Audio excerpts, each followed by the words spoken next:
Hello guys, সবাই কেমন আছেন? আশা করি সবাই ভালো আছেন।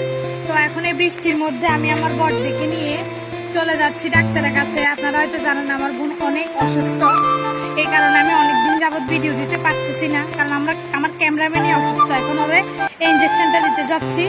আস্তে আস্তে আমাদের হচ্ছে যে সন্ধ্যা 7:30 বা 8টা বাজবে। এখন বাজতেছে 4:50। তো তুমি কিছু বলো। অনেক বৃষ্টির মাধ্যমে আমরা চলে যাচ্ছি ডাক্তারের কাছে। আর অনেকটা লেট হয়ে গেছে, আমাদের প্রচুর বৃষ্টি হচ্ছে। দেখা আমাদের এই যে দেখেন কি একটা অবস্থা ভাই। ওর কথা মতো আমি সামনের ক্যামেরা দিয়ে ভিডিও করতেছি, এই জন্য আমি অদ্ভুত ভাবে দেখাইছি। এই দেখেন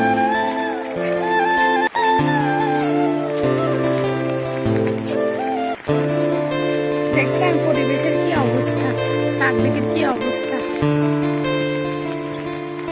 আমার কি অবস্থা। ওর ওষুধ আমি নিয়ে যাচ্ছি। ওর পায়ের অবস্থা দেখুন, আমরা স্যান্ডেল পায়ে দিয়ে আসছি কারণ আমাদের রাস্তাঘাটের অবস্থা খারাপ। এখন আমিও পা ধুচ্ছি।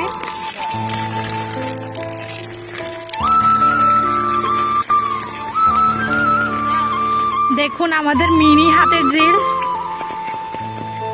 এটাতে সামনের দিকে আমি উঠতে উঠতে অজ্ঞান হয়ে যাব। আপনাদের কথা কি আমি জানি না। দেখুন আমাদের নদীটা অনেক সুন্দর। এখন মনে হচ্ছে আমাদের নদীটা যেন আবার নতুন করে প্রাণ ফিরে পেয়েছে। ওই যে আমাদের স্কুল দেখা যাচ্ছে। আমার বোন আমাকে ফেলে চলে যাচ্ছে আর আমি পিছনে। পায়ের অবস্থা খারাপ।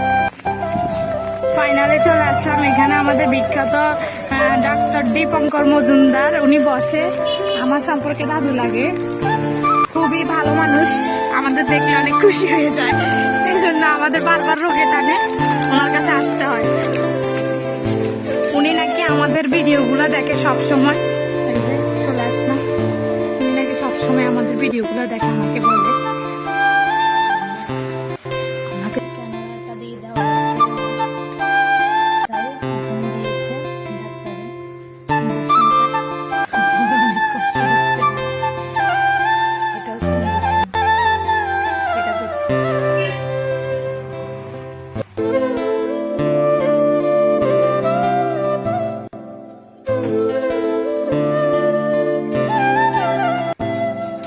চলে যাচ্ছি এখন বাড়িতে।